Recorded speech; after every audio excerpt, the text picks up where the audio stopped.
Olá!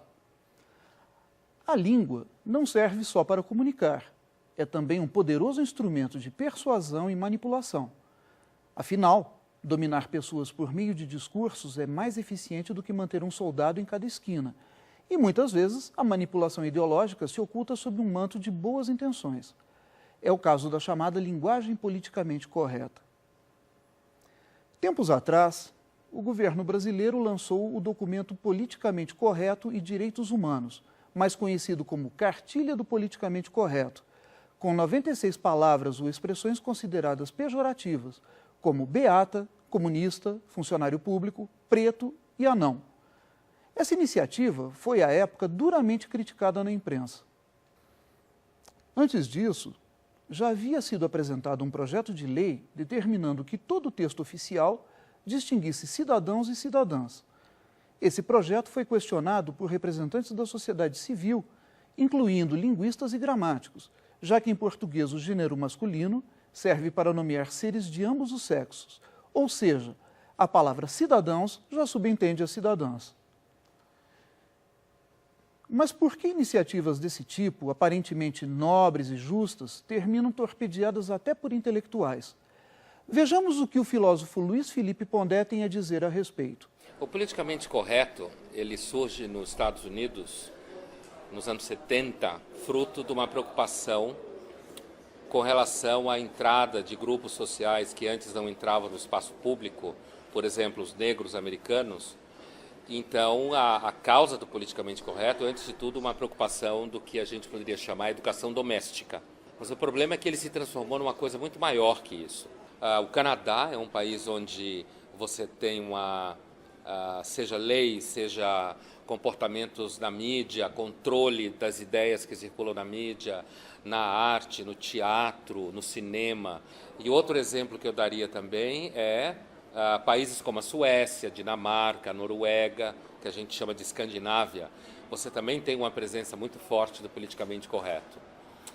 No caso do Brasil, a nossa cultura seria uma cultura um pouco relaxada com relação a essas coisas. Então, o debate no Brasil é um debate que se dá no plano da universidade, porque ela é basicamente dominada pela esquerda, e a esquerda que é mãe do politicamente correto. E também na mídia, que é uma coisa, por exemplo, novelas, que o Ministério Público fica, de certa forma, patrulhando, porque se você fizer um vilão que seja identificado com qualquer grupo tomado como vítima social, a novela vai ter problema. Agora, chegar a uma lógica de vitimização social a partir do ponto de vista jurídico, aí é complicado. Por exemplo, cotas raciais no Brasil, quando na realidade o Estado brasileiro arrecada muito dinheiro, montou uma máquina para arrecadar impostos, e ao invés dele montar uma escola pública decente, o governo fica preocupado com cota e continua fazendo uma escola pública que é uma porcaria.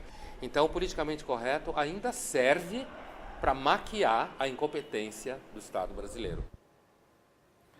Em A Era dos Direitos, o sociólogo italiano Norberto Bobbio afirma que nunca se falou tanto em direitos quanto hoje, sejam direitos humanos, civis, dos animais, etc. O conceito de direitos humanos e civis remonta aos filósofos iluministas e à Revolução Francesa, mas foi retomado com força após a Segunda Guerra e o Holocausto, em 1948, ano em que a ONU lançou a Declaração Universal dos Direitos Humanos. Um dos corolários da ideologia do respeito aos direitos humanos foi a decisão de instituir uma linguagem eticamente adequada. Os Estados Unidos tomaram a dianteira na defesa dos direitos humanos, na década de 60, com o movimento pelos direitos civis, que questionava leis racistas. Mas foi no governo Jimmy Carter, na década seguinte, que a preocupação se intensificou. É mais ou menos nesse período que surge na língua inglesa o vocabulário politicamente correto, e começam também a pipocar ações judiciais absurdas com base nessa ideologia.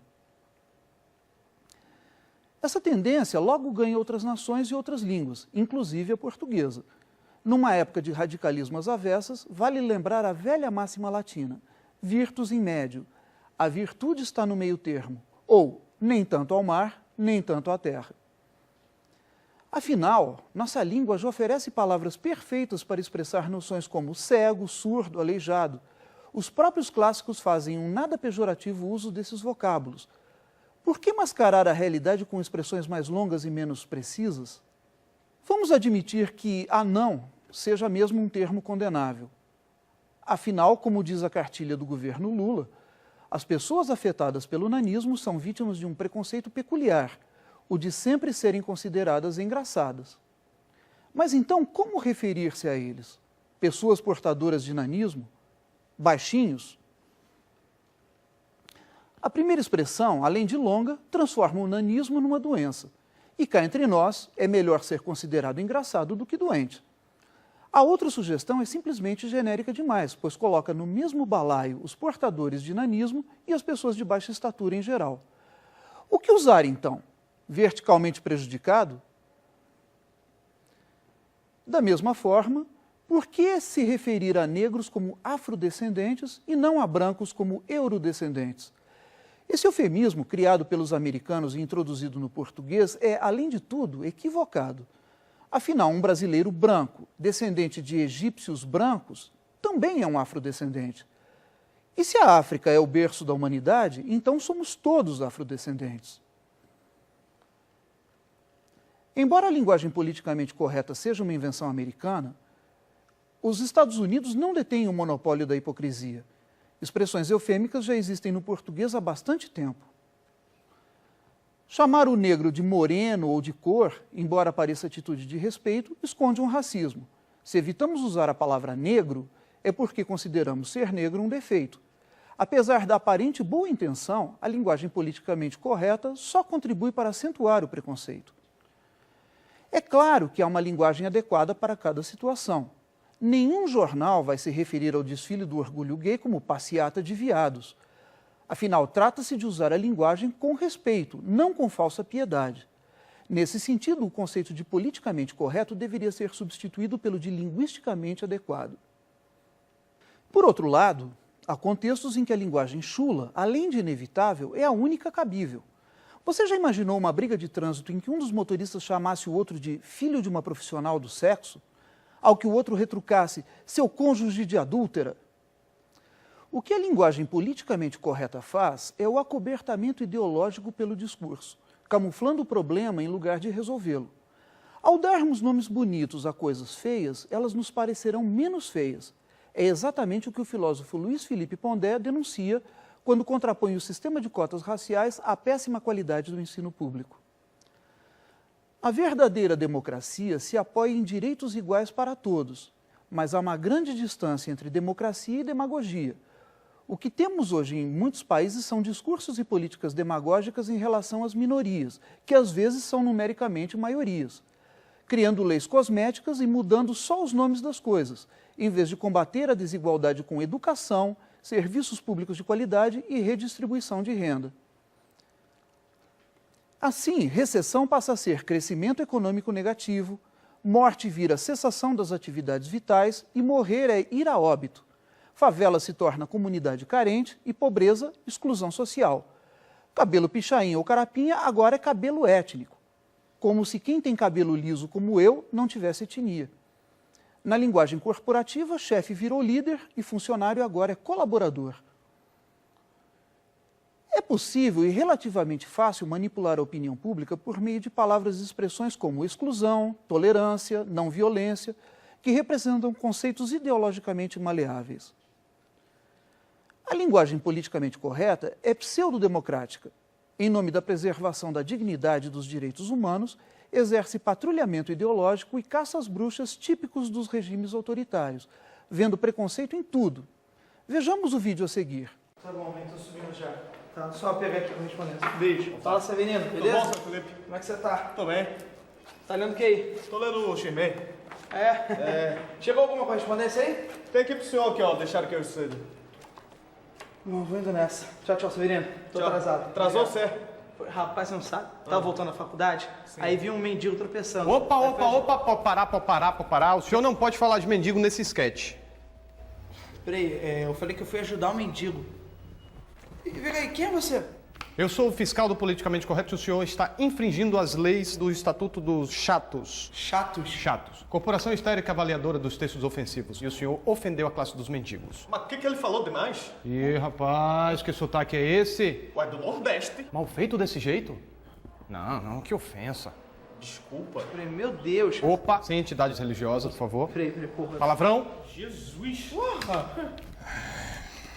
O que você tá fazendo, cara? Que isso? O que você tá fazendo? Pera aí, Te brother. guarda essa faixa. Pera aí, brother. Pera aí, parceiro. Faz isso não, cara. Tá se precipitando, cara. Tá se precipitando. Isso aqui tá ruim, tá? Isso. Substitua esse senhor aqui, por favor. Substituir por quem? E você, quem é?